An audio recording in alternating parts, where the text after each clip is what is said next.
Je dis, hein, les gens qui, parmi vous, ne parlent pas l'anglais là, dites-moi un peu, vous faites comment? Vous faites ça comment? Je dis, comment ça se passe avec vous au boulot? Vous communiquez comment? Hein? Tellement le monde est devenu international que je me demande si on peut réellement se passer de l'anglais. L'anglais, c'est tellement incontournable que vous gagneriez vraiment à parler anglais. Hein. C'est vrai, je ne fais pas des vidéos en anglais, mais je voudrais bien. Je voudrais bien. Mon public est plus francophone, sinon je ferais très volontiers des vidéos en anglais. Donc, dans cette vidéo, bon, de temps en temps, I'm gonna mix a bit, je vais parler un peu anglais parce que je ne comprends pas. Je vis en Allemagne, mais ça va peut-être vous étonner, ça va peut-être vous surprendre. L'allemand, c'est la langue que j'utilise le peu dans mon quotidien. Pas parce que je n'aime pas l'allemand, bien au contraire. Je m'exprime plutôt très bien en anglais, en allemand, je veux dire.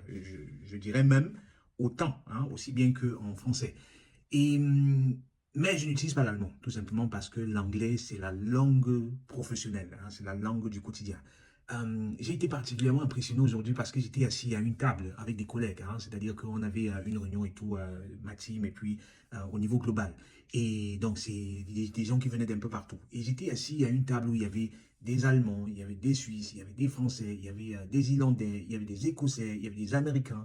Et là, c'était l'anglais. Je veux dire, si tu ne parles pas anglais, comment tu fais pour ce genre de sortie, lorsque vous êtes dans une sortie professionnelle ou alors lorsque vous êtes dans du social, dans du networking ou du socializing. Parce qu'après les journées de travail, on allait ouais, c'est resto, c'est dîner, c'est voilà. Donc tout le temps, c'est l'anglais, c'est l'anglais, c'est l'anglais. Et donc je me demande, comment est-ce que les gens qui ne parlent pas anglais font de nos jours?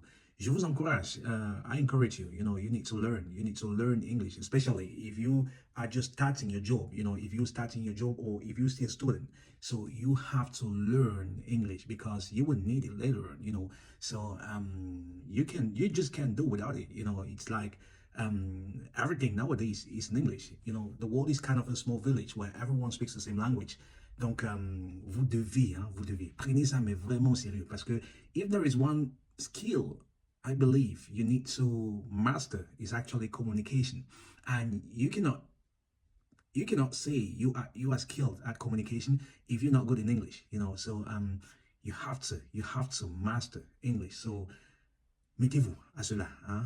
C'est peut-être le meilleur conseil que je vous donnerai parce que il y a des jobs pour lesquels vous allez être recruté tout simplement parce que vous parlez l'anglais. Et par défaut, si vous êtes originaire d'Afrique, Afrique subsaharienne, Afrique francophone, c'est que forcément vous parlez le français. Et donc si vous êtes en Allemagne, c'est que forcément vous parlez l'allemand. Et donc c'est juste un banger. It's a banger, if you can speak French, if you can speak German, if you can speak uh, English, and especially if you can switch from one language to the other, then it's just huge. It's a big skill. Donc, prenez ce conseil vraiment au sérieux. Prenez ces conseils au sérieux et pour apprendre, c'est pratiquer. C'est-à-dire que ne craignez pas de parler, mettez-vous dans les conditions où vous allez pouvoir vous exprimer. Lisez des livres en anglais. Ce soir, par exemple, j'étais en thé au dîner avec les collègues et tout. Éduquez-vous. C'est-à-dire que on abordait plusieurs sujets. Et puis est venu le moment où on a commencé à parler de lecture, on parlait des différents livres que les uns et les autres ont lus. Et ça a pris pas mal de temps de notre conversation. Et donc, imaginez, vous êtes assis à la table avec des gens, ils parlent des livres qu'ils ont lus et vous n'avez pas un mot à dire parce que vous n'êtes pas quelqu'un, parce que vous n'aimez pas la lecture. Et ça, c'est assez typique des Africains, avec tout le respect que je peux avoir pour les Africains. Mais c'est pas pour rien qu'il y a un dicton qui dit si tu veux cacher la vérité en africain, mets-le ou mets-la dans un livre. Donc, éduquez-vous, essayez de varier les thèmes auxquels vous touchez parce que justement, lorsque vous êtes dans des environnements comme ça, vous allez être confronté à plusieurs sujets et puis c'est bien d'être assez divers. C'est bien de pouvoir parler de tout et de rien. Donc, bien évidemment, lorsqu'on a parlé des livres, je suis quelqu'un qui lit beaucoup. Donc, j'ai réduit la fréquence à laquelle je lis. Mais à une époque, je lisais, c'est vrai, peut-être 200 et plus livres par an. Et j'ai toute une bibliothèque de livres à la maison. Et donc, bien évidemment, it's just so nice, when you can share insights of a book that you read and, with the author, kind of show off a bit. Donc, les amis, mettez-vous à l'anglais.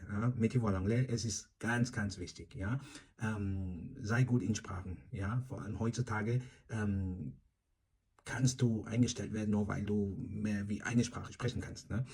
Allez, c'était Constantin pour vous hisser au sommet de votre carrière professionnelle. Il est un peu tard, je fais cette vidéo. Il est un peu tard, ça m'est juste venu à l'idée comme ça. Hein. Et puis, je me suis dit, je vais vous shooter cette vidéo-là pour vous encourager. Hein. Portez-vous très bien et à très vite. Ciao.